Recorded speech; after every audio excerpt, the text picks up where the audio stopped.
Anyway, we've been having this discussion. YouTube sent out a memo and said most people start their videos with "Hey guys," and I feel bad we haven't been saying that. We've been saying "Hey there," but guys is not very inclusive. That, you know. So. Anyway, so today we're going to look at a problem many homeowners may have. We have trees on the edge of our yard. Because they're on the edge of the woods, they lean in.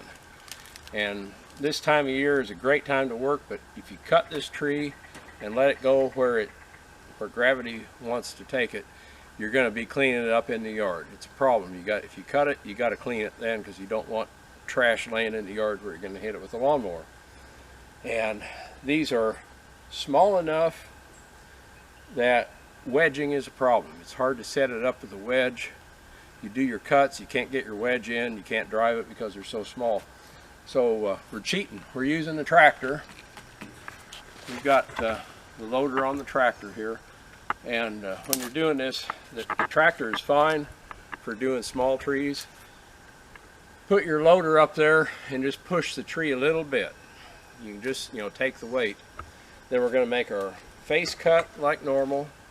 We'll make our back cuts too small to mess around doing the bore cut. We'll do our back cut, leave a generous hinge.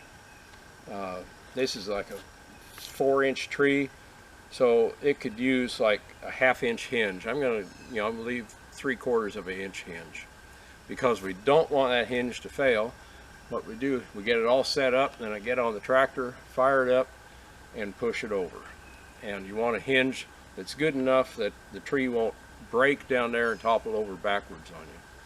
So pretty simple. So I'm going to do this. I'll make my cuts. Susan will move in and get a good little bit of video of that, then she'll back off and I'll push it over. So ears on.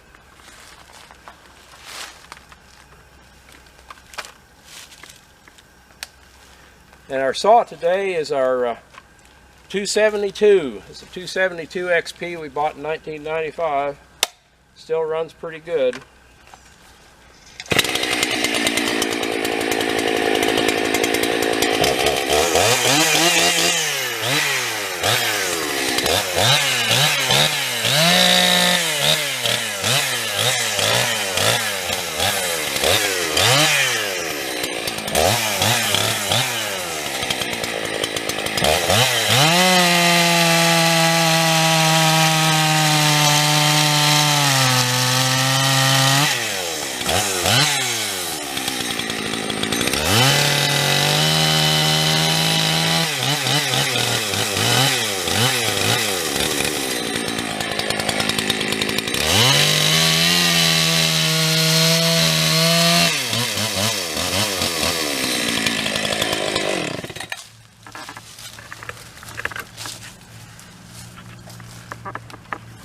Okay, you want to move in there so you can get a good picture of that before we push it over?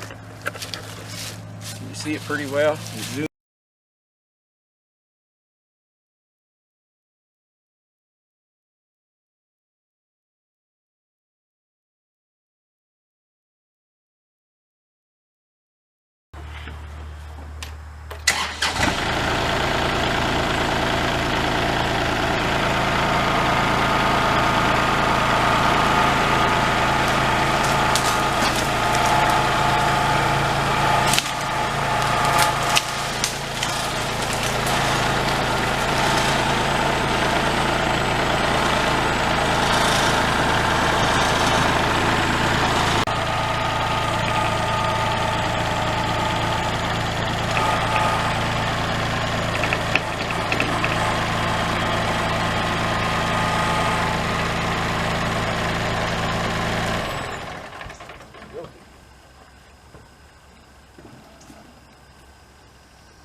Okay, got that one all set up.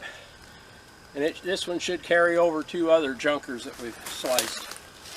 So I'll get on the tractor and go.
Are you ready?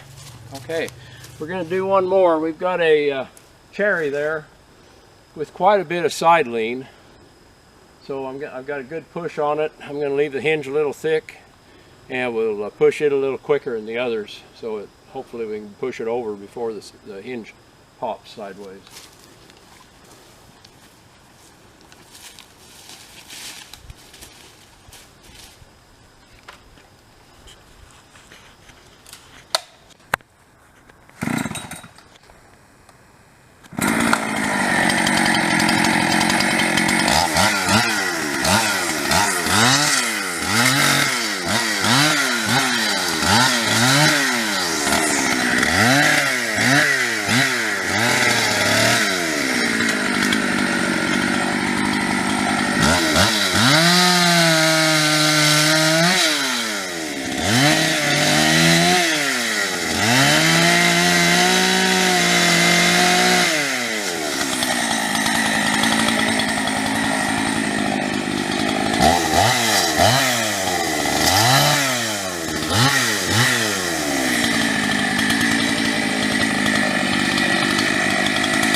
What do you think of that, Susan? That was all right. I think the key things here are don't try to take over a tree too large for your equipment. These are small trees. I think that cherry was the biggest, and it's about a 5-inch diameter. It had some side lean, but to counteract that, I kept the hinge an inch thick, a really thick hinge for a tree that size, and pushed it over quickly. The little shingle oak next to it, I just set it up with a thin hinge. It was tied up in the cherry. It went with the cherry. These ash trees, one of them had a lot of back lean, but take some of that strain first, get your bucket up on it, give it a little push. You can see you're moving that tree. Then make your cuts and leave a hinge a little thicker than you normally would. For a 4-inch tree, you could leave a 1/2-inch hinge and I was leaving like a 3/4 inch hinge. I don't want the tree to break and topple over backwards.